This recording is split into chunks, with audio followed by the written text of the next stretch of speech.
ఒకే పంటగా సాగు చేసే వరిని అంతర పంటల సేద్యంగా విస్తరించిన రైతు సాధికార సంస్థ మెరుగైన ప్రయోజనాలు అందిస్తోంది. ఈ విధానంలో ప్రధాన పంట పక్వానికి రాకముందే అంతర పంటల ద్వారా పెట్టుబడి సమకూరే విధంగా రూపకల్పన చేసింది. ఈ పద్ధతిని అందిపుచ్చుకున్న పల్నాడు జిల్లాకు చెందిన రైతు ప్రకాశరావు తన సాగులో మదుపును మరింత తగ్గిస్తూ పరోక్షంగా భూమిని సారవంతం చేయడమే కాకుండా ఆరోగ్యకరమైన ఉత్పత్తులు సాధిస్తున్నారు.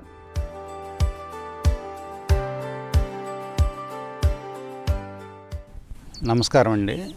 నా పేరు దారా ప్రకాశరావు. మాది ఈపూరు గ్రామం, ఈపూరు మండలం, పల్నాడు జిల్లాలో. డిగ్రీ వరకు నాకు చదువుకోవటం జరిగింది. మా సొంత పొలం 1 ఎకరం 30 సెంట్లు ఉంది. ఈ ఫార్మింగ్లోనే నేను వ్యవసాయం చేస్తూ కెమికల్ వ్యవసాయం చేసేవాడిని. అప్పట్లో కూడా దిగుబడి అనేది సాదాసీదాగా వచ్చేదే, ఒక 30 బస్తాల దాకా దిగుబడి వచ్చేది. కానీ ఖర్చులు అయితే చాలా ఎక్కువగా వచ్చేది. ఈ కెమికల్ లేకుండా కూడా ఈ విధంగా చేయొచ్చు అన్నటువంటి విషయాలని ఒక సిఆర్పి నుంచి మేము తెలుసుకోవటం జరిగింది.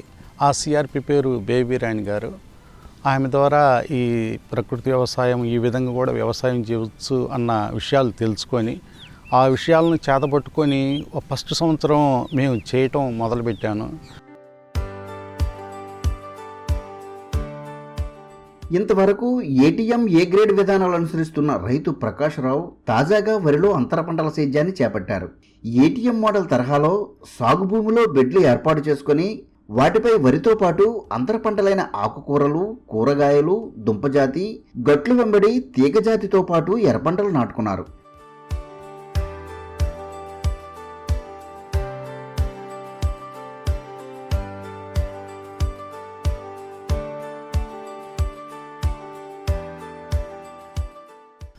ఈ ప్రకృతి వ్యవసాయం దాదాపు 8 సంవత్సరాలు బట్టి 100% ప్రకృతి వ్యవసాయం చేసుకుంటూ వస్తున్నాము. ఈ సంవత్సరం నూతన విధానము అంటే రేజ్డ్ బెడ్స్, అంటే ఏ గ్రేడ్ ప్యాడీ బెడ్స్ ఎట్లా కొలతలు ఏ విధంగా చేయాలన్నది అనంతపురం డిపిఎం గారు మాకు ట్రైనింగ్ ఇవ్వటం జరిగింది. 4 అడుగులు వెడల్పుతోటి బెడ్లు పూర్తిగా చేసుకొని ఒక 20 సెంట్లు విస్తీర్ణంలో చేయమని చెప్పడం జరిగింది.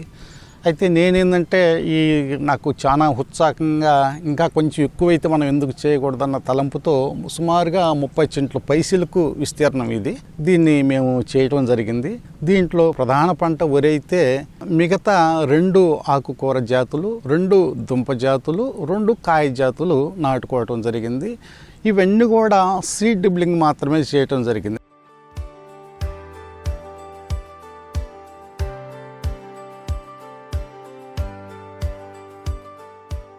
మనం అంత పొలాన్ని సదును చేసుకొని బెడ్స్ చేసుకున్న తర్వాత సాలుకి మధ్య దూరం 9 ఇంచులు, మొక్కకి మధ్య దూరం 9 ఇంచులు ప్యాడీతోటి ఆ రేషియోలో ఈ 16 బెడ్లు మొత్తం నాటుకోవటం జరిగింది. ఇది నాటుకున్న తర్వాత 1 అడుగు లోతు కాలం ఉంటుంది. పైన రేజ్డ్గా అంటే ఎత్తు బెడ్లు చేసి ఈ విధంగా నాటుకోవటం జరిగింది. ఈ 9 ఇంచులని మనం బేస్ చేసుకుని చూస్తే ఒక తూరు పక్క కూర, పరమటి పక్క వచ్చేసి గోంగూర, మనకు దక్షిణం వచ్చేసి ముల్లంగి, బీట్రూట్ నాటుకోవటం జరిగింది. మధ్యలో కాలవ గట్లకి ఆ పక్క ఈ పక్కగా జిగ్జాగ్ టైప్లో బెండ, గోర్చిక్కులు నాటుకోవటం జరిగింది.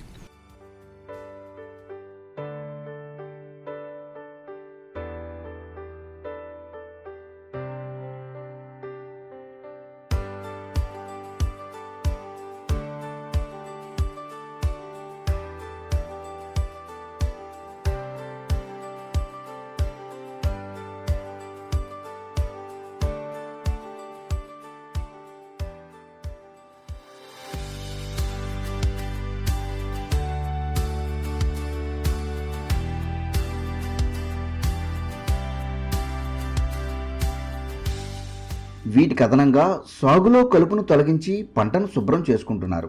ఈ విధంగా ప్రకృతి పద్ధతిలోని అన్ని సూత్రాలను పూర్తి స్థాయిలో అమలు చేస్తున్నారు. వీటికి అవసరమైన సమయాల్లో ఘనజీవామృతం చల్లుకుంటున్నారు. అదేవిధంగా ద్రవజీవామృతాన్ని నీటిలో పారించడమే కాకుండా పిచికారీ చేసుకుంటున్నారు.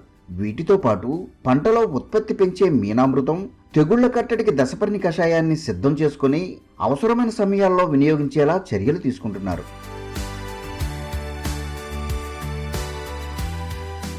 ఒక వీడరు తయారు చేసుకున్న నాకు సొంతంగా. ఆ వీడరు నేను సొంతంగా తయారు చేసుకొని అది ఒక 3 పళ్ళ లాంటి దాంతో చేసుకున్నాను. మొత్తం ఈ 30 సెంట్లు విస్తీర్ణం మొత్తం లాగేశాను.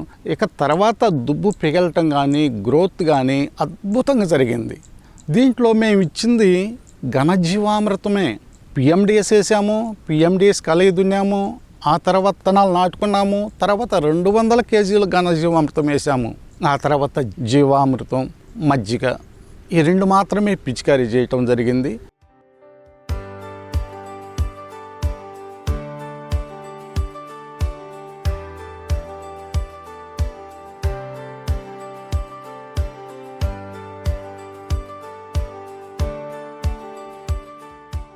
ఇప్పటికల్లా పైరులో ఎటువంటి డెఫిషియన్సీ లేదు. పైరు చాలా బాగుంది. దోమపోటు బయట ఉంది, కానీ మన చేలో అంత దోమపోటు ఎఫెక్ట్ కూడా కానరావట్లేదు. అయితే ఇక్కడ వింత ఏంటంటే, ఎక్కడ పక్షులు వరిశాలల్లో అవి గూళ్ళు కట్టుకొని నివాసం చేయవు, కానీ ఇక్కడ మన చేలో ఒక 2, 3, 4 గూళ్ళు ఉన్నాయి. ఆ మొక్కలకి అవి గూళ్ళు కట్టుకొని నివాసం చేస్తూ ఉన్నాయి. నిజంగా ఇది నేచురల్ అనేది ఒక అద్భుతము.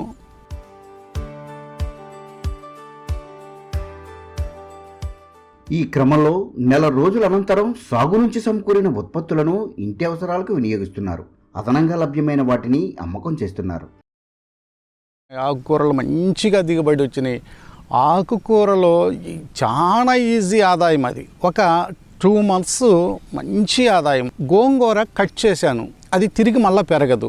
తోటకూర కట్ చేశాను, 12 రోజుల్లో మళ్ళా 2వ కటింగ్ వచ్చింది. మళ్ళీ కట్ చేస్తే మళ్ళీ 12 రోజుల్లో మళ్ళీ 2వ కటింగ్ వచ్చింది. అంటే గోంగూర ఒక్కసారే కటింగ్ వస్తుంది, కానీ తోటకూర కానీ లేకపోతే ఇంకా ఈ కొయ్య తోటకూర కానీ 2-3 మంచి పికింగ్లు స్పీడ్గా వస్తున్నాయి.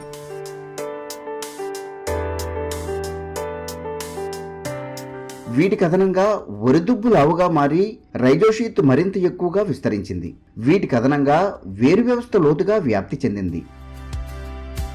అదేవిధంగా పిలకలు సైతం మరిన్ని ఎక్కువగా సమకూరాయి. గతంలో ఎన్నడూ లేని విధంగా వరిలో సైతం అంతర పంటల సేద్యం చేపట్టి మెరుగైన ఫలితాలు సాధిస్తున్న రైతు ప్రకాశరావు సాగుపై అవగాహన చేస్తూ తోటి రైతులు అనుసరించేలా ప్రోత్సహిస్తున్నారు. ఏదేమైనా కానీ మన డిపిఎం మేడం గారు కానీ లేకపోతే సార్ ఇచ్చినటువంటి సలహాలు, సూచనలు తూచా తప్పకుండా పాటిస్తూ ప్రతి విషయాన్ని యాజ్ ఇట్ ఈజ్గా తీసుకొచ్చి పొలంలో పెట్టి ఇంకా దీని మీద శ్రద్ధ పెట్టి దీన్ని మనం ఎందుకు చేయకూడదు, ఇక్కడ మన తోటి రైతులు మనల్ని దీన్ని ఒప్పుకోలేకపోతున్నారు, దీన్ని మనం ఎందుకు నిరూపించకూడదు, ఎందుకు చూపించకూడదు అన్నటువంటి ఒక రోషంతో దీన్ని చేయటం జరిగింది.